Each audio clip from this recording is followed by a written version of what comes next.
கொஞ்ச நேரம் time spend பண்ணலாம் தான் வந்தேன். ஆனா இந்த நிலவரம் பார்த்தா முடியாது போல் இருக்கு. சரி, ஓகே, உங்க எல்லாரையும் பார்த்ததெல்லாம்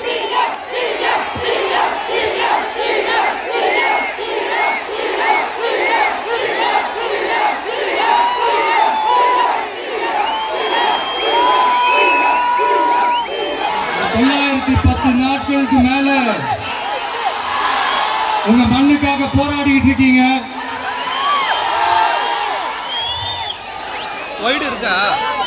உங்க போராட்டத்தை பத்தி ராகுல் ஒரு பையன், சின்ன பையன் பேசுனதை நான் கேட்டேன். அந்த குழந்தையோட பேச்சு மனசு ஏதோ செஞ்சிருச்சு.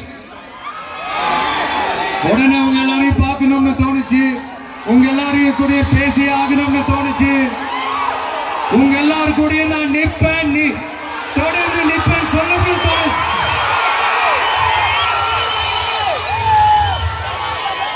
ஒவ்வொரு வீட்டுக்கும் ரொம்ப முக்கியமானவங்க அந்த வீட்டில் இருக்கிற பெரியவங்க தான். அதே மாதிரிதான் நம்ம நாட்டுக்கு ரொம்ப முக்கியமானவங்க உங்களை மாதிரி விவசாயிங்க தான்.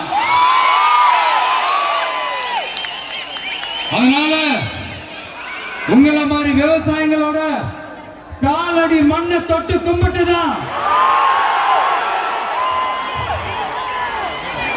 என்னோட பயணத்தை தொடங்கணும்னு ஒரு முடிவோட தான் இருந்தேன். அதுக்கு சரியான இடம் இதுதான் எனக்கு தோணுச்சு.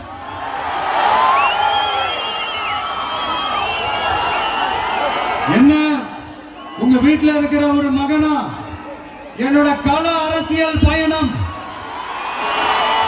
உங்களோட ஆசீர்வாதத்தோட இங்கிருந்து தான் தொடங்குது. நம்மளுடைய முதல் மாநில மாநாட்டில் நம்ம கட்சியினுடைய கொள்கையை பத்தி எடுத்து சொன்னேன். அதுல ஒண்ணுதான் இயற்கை வள பாதுகாப்பு. சூழலியல் மற்றும் காலநிலை நெருக்கடியை எதிர்கொள்ளக்கூடிய இயற்கைக்கு ஊறு விளைவிக்காத பகுதிசார் மாநில வளர்ச்சி பரவலாக்கம். இதான் நாம் அறிவிச்ச அந்த கொள்கை. இதான் நான் இங்க சொல்றதுக்கு காரணம் ஓட்டு அரசியலுக்காக இல்ல.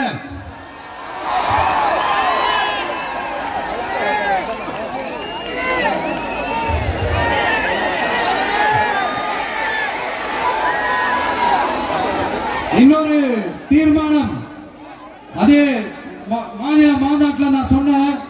அது விவசாய நிலங்கள் பாதுகாப்பு கொள்கை தீர்மானம். அதுல காஞ்சிபுரம் மாவட்டம் பரந்தூரில் 1000க்கும் மேற்பட்ட ஏக்கர் பரப்பளவில் 13 நீர்நிலைகளை அழிச்சு சென்னையை நிரந்தரமாக வெள்ளக்காடாக்கும் திட்டத்தை ஒன்றிய மாநில அரசுகள் கைவிட வேண்டும் வலியுறுத்தின. அது மட்டுமில்லாம இந்த மண்ணுக்காகவும் மக்களுக்காகவும்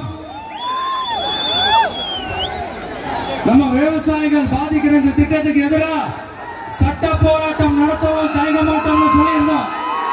அதை இங்க உங்க முன்னாடி ரொம்ப ஸ்ட்ராங்கா வலியுறுத்துறேன். இந்த பிரச்சனையில நான் உங்களோட உறுதியா நிற்பேன். இன்னொரு முக்கியமான விஷயம், நம்மள ஆண்டுகிட்டு இருக்கிற ஒன்றிய அரசுக்கும் மாநில அரசுக்கும் நான் சொல்லணும்னு நினைக்கிறேன்.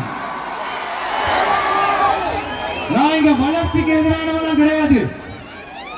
ஏர்போர்ட்டே வரக்கூடாதுன்னு நான் சொல்லல, இந்த இடத்துல வரக்கூடாதுன்னு நான் சொல்றேன். இத நான் சொல்லலன்னு இவன் வளர்ச்சிக்கு எதிரானவன் அப்படி இப்படின்னு சொல்லி ஒரு கதையை கட்டி ஆரம்பிச்சிருவாங்க. நமக்கு அதை பத்தி எல்லாம் கவலை இல்லை மெய்ங்க. எல்லாத்துக்கும் மேல இன்னைக்கு இந்த பூமியில வாழ்ற எல்லா உயிரினங்களோட இருப்பையும் புவி வெப்பமயமாதல் பயமுறுத்திட்டு இருக்கு. அதனுடைய ரிசல்ட் தான் ஒவ்வொரு வருஷமும் இந்த மழை காலத்துல வெள்ளத்துல சென்னை சிட்டி எப்படி தத்தளிச்சுக்கிட்டு இருக்கிறத நம்ம பாக்குறோம். இப்ப ரீசன்ட் டைம்ல எடுத்த ஒரு அறிவியல் ஆய்வுல இப்படி ஒவ்வொரு வருஷம் சென்னையில வர ஃப்ளட்டுக்கு காரணமே இங்க இந்த சுற்று வட்டார பகுதியில் இருக்கிற சதுப்பு நிலங்களை நீர்நிலைகளை அழிச்சதுதான் சொல்லுது.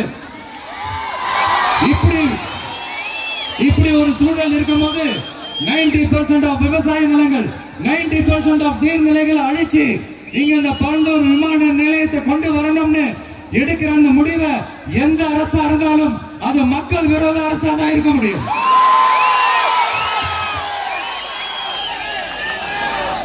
இப்ப சமீபத்தில் நம்ம அரிட்டாப்பட்டி பகுதியில் அந்த டங்ஸ்டன் சுரங்கம் அமைக்கிறது எதிர்த்து தமிழ்நாடு அரசு ஒரு தீர்மானம் ஒன்று கொண்டு வந்தாங்க.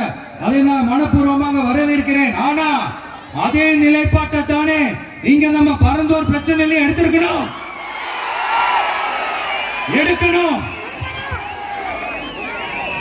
எப்படி அரிட்டாப்பட்டி பகுதி மக்கள் நம்ம மக்களும் அதே மாதிரி தானே பரந்தூர் மக்களும் நம்ம மக்கள். அப்படித்தானே ஒரு அரசாங்கம் யோசிக்கணும். ஆனா அப்படி செய்யலையே. ஏன் செய்யல? ஏன்னா இந்த விமான நிலையத்தையும் தாண்டி இந்த திட்டத்தில் அவங்களுக்கு ஏதோ ஒரு லாபம் இருக்குது.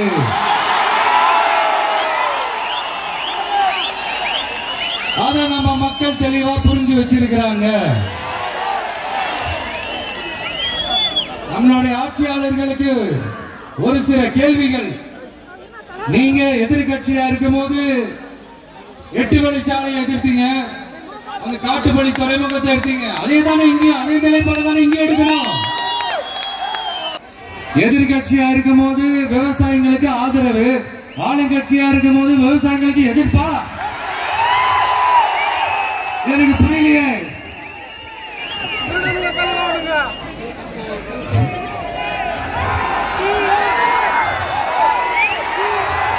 அதனால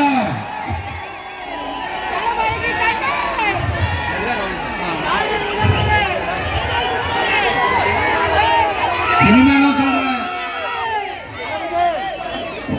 உங்க நாடகத்தெல்லாம் பார்த்துக்கிட்டு மக்கள் சும்மா இருக்க மாட்டாங்க. நீங்க உங்களோட வசதிக்காக அவங்களோட நிக்கிறதும் அவங்களோட நிக்காம இருக்கிறதும், நாடகம் ஆடுறதும் நாடகம் ஆடாம இருக்கிறதும், அது சரி. நம்புற மாதிரியே நாடகம் ஆடுறதுல தான் நீங்க கில்லாடிகளாச்சு. அதே மீறி நம்ம விவசாயிங்க உங்க போராட்டத்துக்கு எதிராக போராடினாங்கன்னா பிரச்சனை தான். அதனால இனிமேல் உங்க நாடகத்தை பார்த்துக்கிட்டு மக்கள் சும்மா இருக்க மாட்டாங்க. உங்களோட இந்த விமான நிலையத்துக்காக நீங்க ஆய்வு செஞ்ச இடத்தை மறு ஆய்வு செய்யணும்னு ஒன்றிய அரசுக்கும் மாநில அரசுக்கும் நான் கேட்டுக்கிறேன். விவசாய நிலங்கள் இல்லாத இந்த பாதிப்புகள் குறைவா இருக்கிற இடங்களா பார்த்து உங்களுடைய விமான நிலையத்தை கொண்டு வாங்க. வளர்ச்சி தான் மக்களின் முன்னேற்றம். ஆனா அந்த வளர்ச்சின்ற பேர்ல நடக்கிற அழிவு மக்களை ரொம்பவே பாதிக்கும்.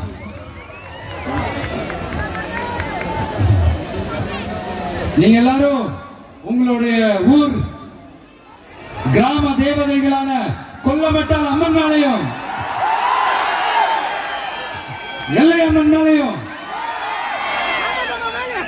ரொம்பவே நம்பிக்கை வச்சிருக்கீங்கன்றது எனக்கு தெரிஞ்சது.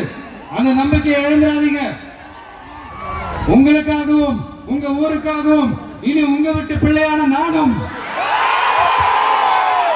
தமிழக வெற்றி கழகத்தோட தோழர்களும் சட்டத்துக்கு முற்பட்டு எல்லா வழிகளிலும் உங்களோட உறுதி அளிப்பேன். உங்களோட ஊருக்குள்ள ஏகனாபுரம் ஊருக்குள்ள வந்து அந்த திடல்ல தான் உங்க எல்லாரையும் மீட் பண்ணணும்னு நினைச்சேன். ஆனா எனக்கு பர்மிஷன் கிடைக்கல. இங்கதான் பர்மிஷன் கொடுத்தாங்க. நான் ஏன் ஊருக்குள்ள வரணும் தடைன்னு எனக்கு தெரியல. இப்படிதான் கொஞ்ச நாளைக்கு முன்னாடி நம்ம புள்ளிங்க ஒரு நோட்டீஸ் கொடுத்ததுக்கு தடை விதிச்சாங்க. ஒரு துண்டு சீட்டு நம்ம புள்ளிங்க கொடுத்ததுக்கு. அது ஏன்னு எனக்கு புரியல. அதனால கான்பிடண்டா இருங்க, நல்லதே நடக்கும், வெற்றி நிச்சயம். மீண்டும் சந்திக்கும் வரை நன்றி, வணக்கம்.